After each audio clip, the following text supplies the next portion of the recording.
All right. Good afternoon, everyone.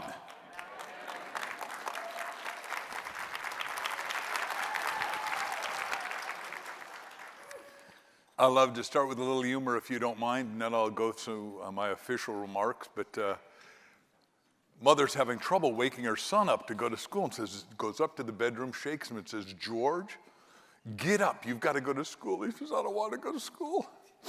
None of the kids at school like me. The teachers don't like me. Nobody likes me." He says, "George, get up and go to school. Number one, you're 42, and number two, you're the principal."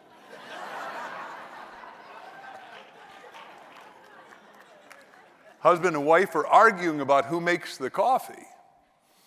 Wife says, "Everyone knows the husband makes the coffee." He says, "Where did you read that?" Said, "It's in the Bible." I said, "Get out of here." She says, "Look, Hebrews."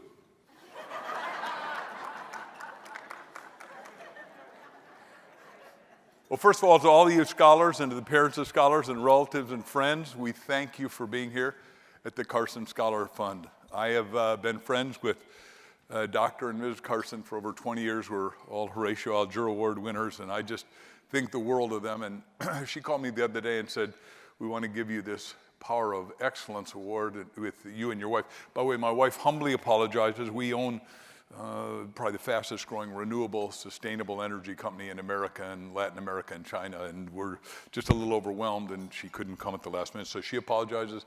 But you scholars are going to reapply, and some of you will get to hear her next year. She'll be here. That's the promise. So I want to cover three little principles. Hold up three fingers. Say three principles, everyone.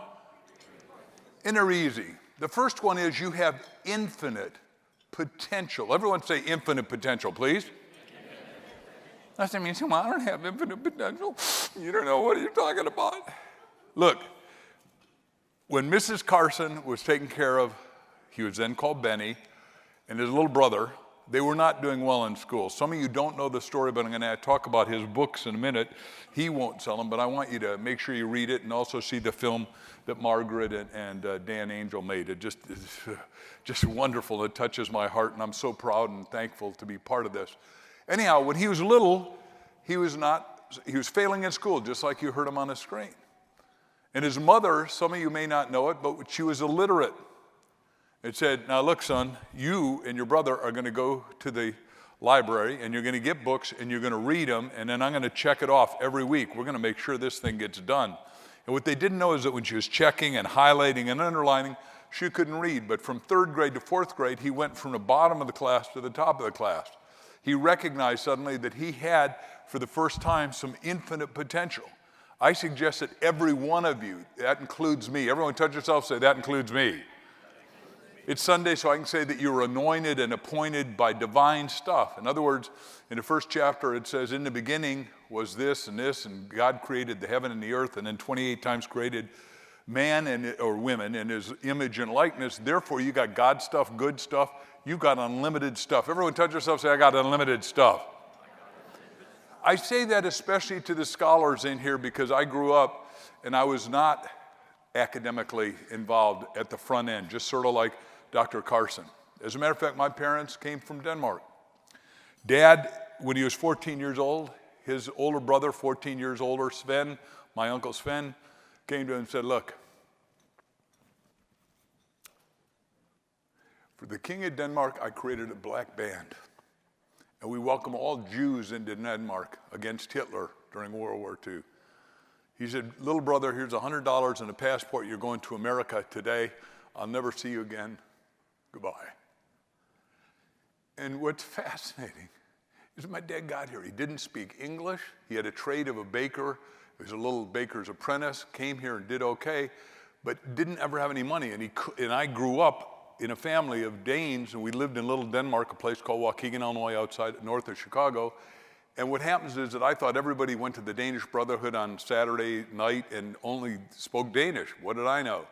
But I had a handicap going to school. And so from kindergarten to sixth grade, I had remedial reading classes, and they made fun of me, just like some of you get fun made of you. Now, can you imagine going from remedial class to being world's best-selling author? It's a pretty good transition, and something I couldn't have predicted. You can't know how much infinite intelligence you've got. You can't know how much infinite wisdom. You can't know your own abilities. Dr. Carson didn't know that he'd be doing 15,000 pediatric neurosurgeries when he went to Yale Medical School, and then he comes over to a little place called Johns Hopkins, and there's 400 people applying for the job, and they say only 2 of you are going to get it. He goes in, and because he's from Detroit, the guy sitting behind is listening to classical music. And Candy, if I do anything wrong, correct me, but this is my understanding by reading it and listening, is that the guy's expecting him to know rock music. And he starts talking about Beethoven and Mozart, and he said, you're the one of the 2. You can't know what you need to do. And I'm going to say, look, we want to have a comprehensive education. So first of all, we're talking about you've got infinite ability available if you study comprehensively, which is what I'm going to talk about. My own degree is amazing because, remember, I come out of a family that was illiterate. My parents could never read. Then I get to go to college, but my dad did us a favor. He didn't have any money. We had 1 sofa in the house for the whole lifetime. When I'm a little kid and I'm 9 years old, we got blue jeans and a clean t-shirt on Monday and Thursday because my mother had to hand scrub everything.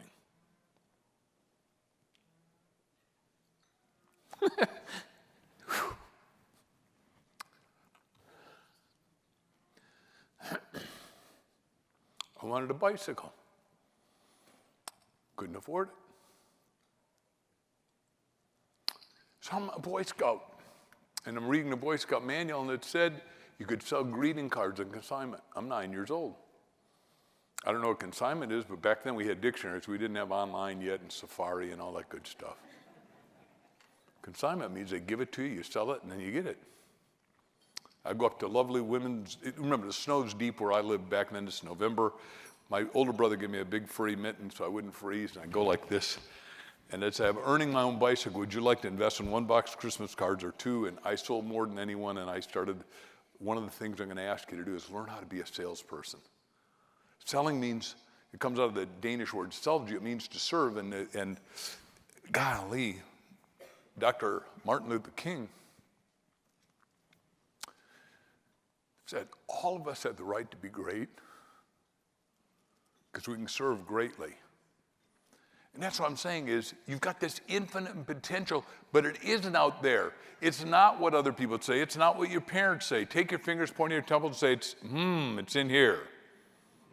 A little louder one more time, please. Point at your neighbor's forehead and touch it and say, it's in there. That includes your parents and relatives and grandparents. So number 1, we've got this infinite potential. One more time, touch yourself, say, I got infinite potential. Put your hands over your neighbor's shoulders, right and left, say, congratulations, you got infinite potential. Number 2, I want to talk about this scholarship. And I want you to tell everybody that you got it. You know what a Fulbright scholar is, one of the 10 smartest. You know what a Rhodes scholar is.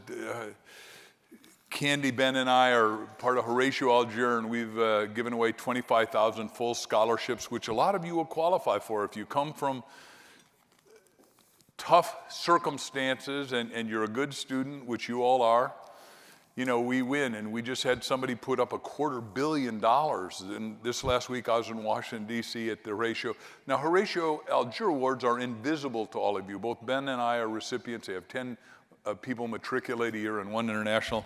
And we're very thankful and we're humble, but they can't do it because a lot of famous people are there, like Oprah Winfrey is a winner and shows up and has to come with bodyguards. But look up Horatio Algier. He's the guy who wrote us out of the Depression in 1898, right? And what a guy. And, you know, cool stuff. So the second thing is 2 kinds of education, academic or university or scholarship, and you all are good at that, and I'm proud of you, and I'm glad and thankful for your humanitarian efforts. But there's a second kind of education I want you to get, which is a self-help action education.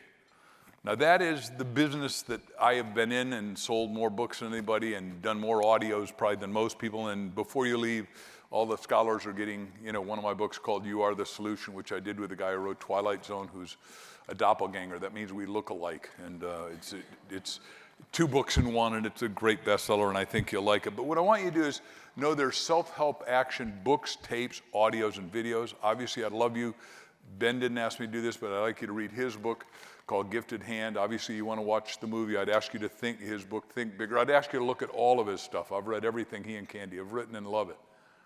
But then, for scholars, I need you to know about two things. I'd ask somebody told me that you would know this. How many of you know the Khan Academy, K-A-H-N Academy? How many of you know what that is? Okay, let's do it the other direction. How many of you don't know what the Khan Academy is? Well, yeah, the person told me that, oh, they all know that, Mark, your relative, said you're teaching them the obvious. No, Khan Academy, Salim Khan, is a genius in Silicon Valley, and his relative couldn't learn calculus. So he broke it down 1 minute at a time and put it online for free. Everybody can learn something 1 minute, and online you can just go over it and over it and over it until you get it, because spaced repetition is the mother of all learning. You all know that, I hope. So a guy comes along named Bill Gates, the richest man in the world, and says, holy cow, here's $1 billion. I want you to finish everything for khanacademy.org. By the way, it's khanacademy.org, O-R-G, not com, sorry. And he teaches all this stuff. He teaches you English grammar, 1 comma at a time. All this stuff, and he does it in multiple languages. It's really wonderful. That's one of the things I'd like you to learn for self-learning. And what I want to do is hold up a mirror, let you look at it. I wish that had been available to me, and it wasn't. But I'm thankful it's available to you all. Then I want you to look at TED.com, TED.com. And this is a neighbor of the two people that are helping the most here with Candy, the Warners, to make this thing happen. But TED.com is ideas worth sharing. And when you watch those videos, it'll take you to the next level. They're only 18 minutes in length. You pick the ones you want. It's got everybody on there from Bill Gates to whomever. But you know, Bill Gates says, you know, everyone's telling me that the world's not going to work and there's not enough this and not enough that. And what he says is we're always one innovation away from solving every problem we got. And then I just want to tell you how good the economy is going to be, because Warren Buffett does this great thing, and I saw it live. And Buffett said, business is going to be so good for the next 20 years that I feel like a mosquito in a nudist colony. He says it is about, ladies and gentlemen, to rain gold. And if it rains gold on you, one of the places I'd ask you to consider contributing, if it fits your heart and soul and mind and where you want to make a difference and be significant and important, is the Carson Scholars Fund. And you're going to hear more about somebody else contributing greatly right here in San Diego, which is just wonderfully and touching. I want to make sure I don't miss anything. Oh, good. Under this thing, then I want you to do something under self-help that, obviously the first book I wrote was called Future Diary, and I wrote how you set goals and get goals. And obviously I wrote down I wanted to, you know, be a professional speaker when I was bankrupt and upside down 40 years ago. And since then I've done a lot of speeches, made a lot of money around the world. And back then I charged $25 a speech, and now we're charging $75,000 a speech. As things have gotten better. And this is a contributed speech, but I'm just telling you that you and I have infinite ability, and you can go do it. I'm not doing it to brag. I'm doing it to say, once I was speaking, people said, well, do you have that story in a book? So Dr. Jack Canfield and I are good friends. He came to my seminar, said, oh man, I said, I know you, you're the dean of self-esteem. And we decided to write together, came up with a chicken soup for the soul. 144 publishers all kicked us out. They all said, hit the road, Jack. I said, look, it's okay if you don't like him, but I am a nice guy. Jack is wonderful. For those of you who have met my partner in writing that series, which has sold more than anybody else's series, thank goodness. But what happens is that I want you to set goals that are outrageous. What kind of goals I want you to set, everyone? Outrageous. And today's homework assignment, should you choose to accept, is write down 101 goals that are somewhere near impossible for you to achieve. Like, we want to sell 1 billion books, we're halfway to goal. And I'm going to live to be, one of my goals is to live 127 with options for renewal, because the Bible says, write a thing, make it clear, it'll be established unto you. And I think that's true. So I'm going to live long and prosper, nanu. So I think that's cool. But when you hit a goal, it's not like, I got the milk, I got the eggs, I got the butter. That's not it. What you do is you write down victory. Make a V with your hands, if you would, please say victory. Because every one of us pulsates. That's what you won't believe. Like today, is an extraordinary day for you scholars. And you know, to have an extraordinary life, all you got to do is have amazing moments. And for me, this is an amazing moment. And I hope it is for you. As Bob Hope would say, thanks for the memory. I hope you go out and achieve everything you expect and infinitely more. And that's what the Carsons want for you and what I want for you. And the days you don't believe in yourself, remember, we believe more in you than you believe in yourself. Because we look at life through the lens of ideas. Our ideas become beliefs. Positive will take you up, negative will take you down. Worry is a one-way elevator, it goes down only.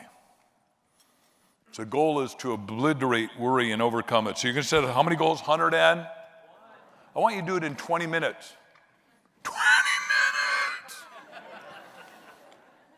Remember, you can do anything you set your mind to. So you can do that if you decide to do it. I said I wanted you to learn how to sell, and yeah, I did a set tape, so I'm not trying to sell anything called Sell Yourself Rich. Because we need people to share ideas that matter and have an exchange at a high level. And not only do I want you to sell, I want you to learn how to speak. Because we need what goes to the next level of leaders. And you all are leaders and don't even know it. And yes, you're going to get criticism, and yes, you're going to get attacked, and yes, you're going to get arrows. And that's what happens, especially if you become number one. As a world's best-selling author, I promise you, you can read about my critics. And the only people that are ever jealous are the ones that are not fulfilling their destiny. I'm certainly not jealous of anybody, anywhere. And I'm married to the greatest woman in the world, and we just absolutely adore each other. So I want you to grow up and become leaders, but let me talk about speaking for a second. I got to speak to 20,000 student leaders out of Ball State University, and they had a ball in the room, and it was sort of distracting, but and they're so high. They're like, in India when I studied there as a student ambassador, it's like they're coming out of their crown chakras is what they call it in India, or kundalini energy. I thought, oh my gosh, these guys are so high, I can't take them to another level at all, but it went so well. But remember, when you're talking to that many people, you don't know who's in the audience or what they're gonna get. 20 years later, this guy comes to my office, which at the time was up in Costa Mesa. We've now just moved from Newport Beach to Scottsdale, Arizona, which is not relevant to this story, except this guy comes to my office, introduced to me by one of my dear friends, and he says, Chris Pan wants to thank you. Chris Pan was in that audience at Ball State University, where when I talked to the president of the university, he said, look, only 1 in 10 kids that matriculate into college graduate 4 years later. And I said, that's not okay. I'm going to do a book on how to make sure. So one of the books is called Chicken Soup for the College Soul. I championed it with Jack.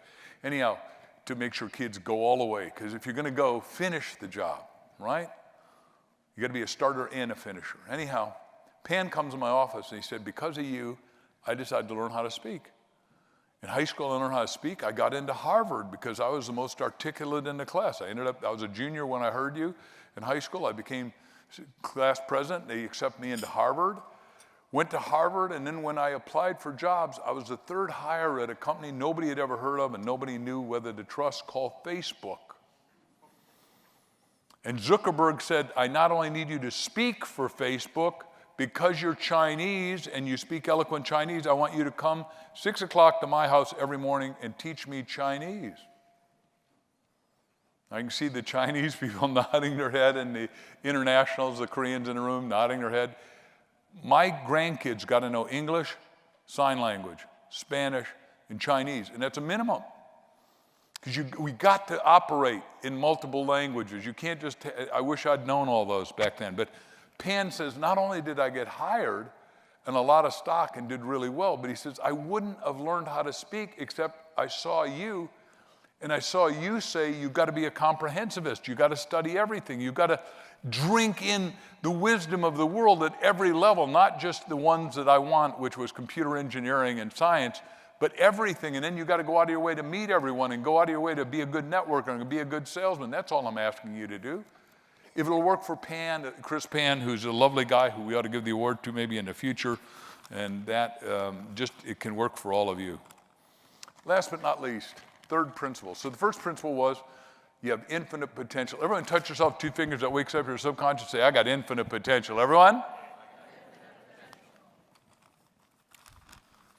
Second principle is obviously whatever I said it was, both academic education and self-education. The third principle is pride of earnership. When I'm a little kid and my dad can't afford anything, and my mother said, well, just smile at everybody and learn how to sell. I'm 9 years old and I became that top greeting card salesman, won an entrepreneurial award, and then went on to shovel snow and sell a lot of other stuff. And then at 16, I learned, my dad did a favor to me that I think I should share with you. I believe, and Lee Wagner is a great financial guy that'll help all of you. And can I tell him what you do with the money when they get it? Are you going to tell him? No, that's fine. I can't tell him? What they do is this $1,000 that you get, he is a financial guy, and he multiplies it. So some of the kids say when they're real young, by the time they graduate, they go, how did $1,000 become $4,500? Give Lee a great round. Stand up, Lee, just so they know who I'm accusing of this greatness that you do. And he does it for free. He just wants to help the kids. But he knows how to multiply money, which is, I want all of you to grow up and decide to become well off. I've written 7 money books. I'm not asking you to buy my books. But you need to learn money principles because we live in a green economy. And my dad did a favor saying, look, I'm going to take half all that money. I sold 376 boxes of Christmas cards. He took me to the bank, which is not where I wanted to go with my money. I wanted to go buy a bicycle. And he said, half that money is going into your college fund because you're paying your own way through college. Up until then, nobody in my family had ever gone to college. I didn't think this was a possibility, right? I thought I'd be a laborer. I wanted to be a white glove guy, but I didn't even know what one was. And then he said, you're going to save and you're going to pay your own way through college. And wow, what a cool idea. Now, I took that money over to the little bank. I'm 16 years old. The Beatles come out. And I watch them on Ed Sullivan. I call my best Scandinavian buddy, Gary Youngberg, and I say, Gary, we're starting a rock group. Did you just see those guys? He said, what do you play? I said, nothing. I said, what do you play? Remember, I said, infinite potential. Everyone say? I didn't know how to play anything. Gary didn't know how to play anything.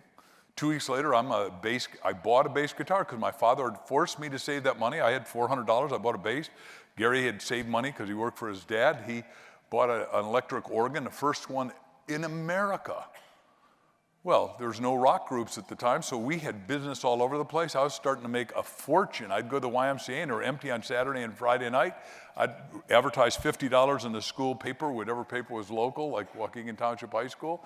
And we'd have 2,000 people show up, and the YMCA got half it's called, anyhow, cooperative charity. I can teach you how charity works. But, you know, I was being charitable, and I didn't even know what I was doing.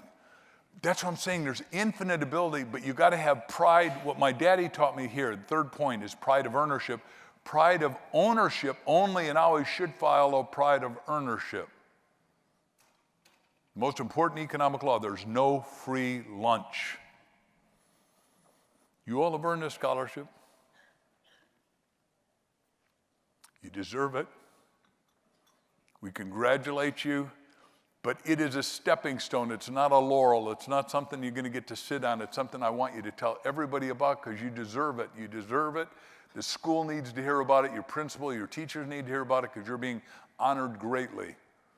But the world needs to have you take us to the next level because you are our future and we see it as bright and luminous and we're thankful for it. My concluding story of these 3 principles, pride of ownership is the third principle, infinite intelligence in both academic and self-education are critical, it seems to me.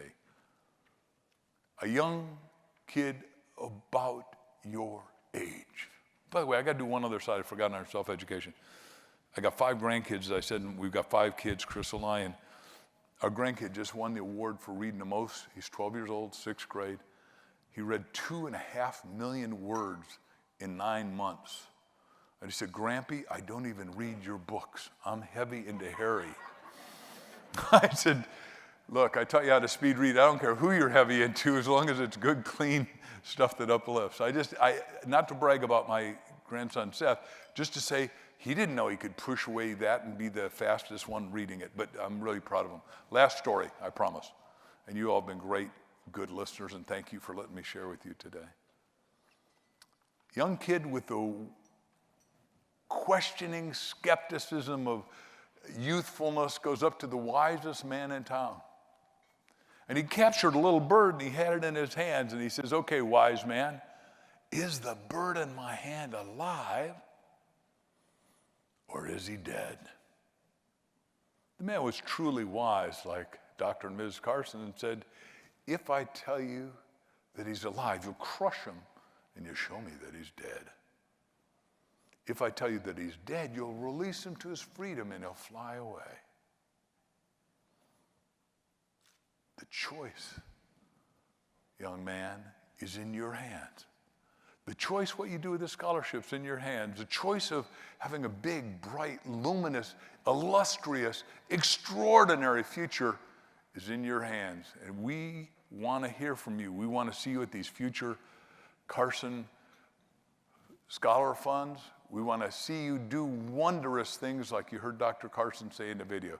Ladies and gentlemen, thanks for letting me share with you this morning, or afternoon already. Thanks, Dan. Thank you. Thank you. Mark Victor Hansen, ladies and gentlemen.